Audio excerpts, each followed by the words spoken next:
जय हिंद दोस्तों, वंदे मातरम। इस साल हमारे देश को एक नया शब्द मिला।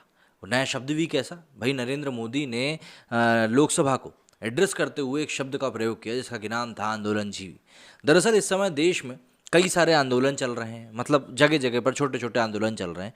भाई ठीक है, आप सरकार से नाराज़ हैं, ये आपका हक है, लेकिन कई लोग होते हैं जो कि जेन्युइनली उन आंदोलनों में जाते हैं, उनको किसी चीज़ से परेशानी होती है और वो सरकार के खिलाफ आवाज़ उठाना चाहते हैं, तो वो उन आंदोलनों में जाते हैं। लेकिन कुछ लोग ऐसे होते हैं जो कि हर आंदोलन का चेहरा बन जाते हैं। मतलब ऐसा लगता है कि वो सिर्फ और सिर्फ आंदोलन के लिए ही जी रहे हैं, इसलिए उनका नाम पड़ गया आंदोलन जीवी।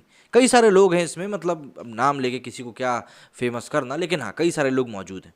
अब ऐसे में चुनाव सबके सामने है भाई। 2022 में जो चुनाव होने वाले हैं, 2022 के चुनाव के बाद ही हम ये समझ सकते हैं कि 2024 में किस प्रकार से विपक्ष अपने आप को खड़ा करेगा नरेंद्र मोदी की भाजपा के सामने। इतनी बात सबको समझ में आ चुकी है, लेकिन सबसे बड़ी बात यह है कि इसके लिए अब वो लोग कर क्या रहे हैं। अब कांग्रेस ने एक नई पहल करते हुए आंदोलन जीवी से भी ऊपर उठकर अब बनाई है आंदोलन समिति। जरा उसके बारे में समझते हैं अब कि आंदोलन समिति दरअसल क्या चीज़ है। कई राज्यों में अंदरूनी कलह झेल रही कांग्रेस पार्टी ने मोदी सरकार के खिलाफ आंदोलन चलाने के लिए आंदोलन समिति का गठन किया है। अखिल भारतीय कांग्रेस कमेटी AICC ने 2 सितंबर 2021 को जानकारी दी कि पार्टी अध्यक्ष सोनिया गांधी ने राष्ट्रीय स्तर पर निरंतर आंदोलन की योजना बनाने के लिए दिग्विजय सिंह के नेतृत्व में एक समिति का गठन किया है। मध्य प्रदेश के पूर्व CM दिग्विजय सिंह के अलावा इस आंदोलन समिति में पार्टी महासचिव प्रियंका गांधी वाड्रा, तेलंगाना के सांसद उत्तम कुमार रेड्डी और कांग्रेस नेता मनीष चित्ररथ, BK हरिप्रसाद, रिपुन बोरा, उदित राज, रागिनी नायक और जुबेर खान शामिल हैं। दिलचस्प बात यह है कि सोनिया गांधी की बेटी प्रियंका गांधी वाड्रा समिति की सदस्य हैं, जबकि उनके बेटे राहुल गांधी इसके सदस्य नहीं हैं। गौरतलब है कि ज़्यादातर झूठे और निराधार दावों पर मोदी सरकार पर हमले शुरू करने में राहुल गांधी सबसे आगे रहे। समिति 5 राज्यों में विधानसभा चुनाव से पहले मूल्य वृद्धि, कृषि कानून आदि जैसे विभिन्न मुद्दों पर मोदी सरकार के खिलाफ आंदोलन चलाने के लिए कांग्रेस पार्टी के लिए रणनीति तैयार करेगी। कांग्रेस नेता उदित राज भी इस नवगठित समिति के सदस्य हैं।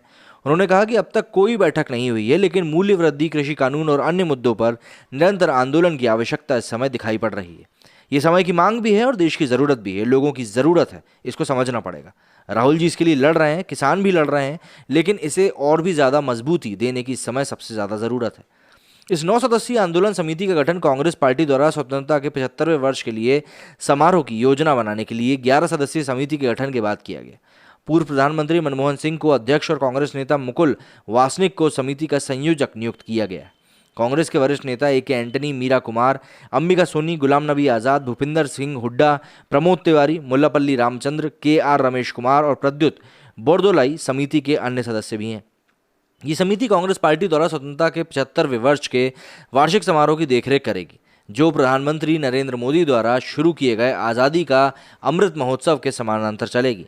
कथित तौर पर इस समिति की संरचना को लेकर कई कांग्रेस नेताओं में असंतोष था, जिसमें गुलाम नबी आज़ाद, भूपिंदर सिंह हुड्डा और मुकुल वासनिक जैसे G23 गुट के कई नेता शामिल थे। अब G23 गुट क्या था ये तो आप सभी जानते ही हैं कि किस प्रकार से कांग्रेस में कुछ मूलभूत बदलाव को लेकर कुछ बड़े नेताओं ने आवाज़ उठाई थी, जिनकी आवाज़ को दबा दिया गया था।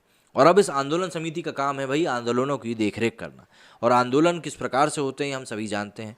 भाई अगर एक आम इंसान आंदोलन करता है तो समझ में भी आता है। मतलब आम इंसान से मेरा मतलब जैसे कि आप और हमें, अगर हमें किसी चीज़ से परेशानी हो रही है तो हम उस चीज़ को लेकर अगर आवाज़ उठाते हैं। भाई पेट्रोल के रेट बढ़ रहे हैं, गैस के रेट लगातार बढ़ रहे हैं, बेरोज़गारी एक बहुत बड़ा मुद्दा है। इन मुद्दों को लेकर हम अगर आवाज़ उठाते हैं तो वो आंदोलन कहलाता है कि चलो भैया आम जनता ने आंदोलन किया। लेकिन अगर एक पार्टी, वो भी पॉलिटिकल पार्टी, कोई आंदोलन करवाती है तो सीधी सी बात है इसमें उनका कहीं ना कहीं पॉलिटिकल एजेंडा ये रहता है कि भाई आप मौजूदा सरकार को हटाकर हमें वहाँ पर बिठा दो, फिर हम आपका देखिए किस प्रकार से काम करते हैं।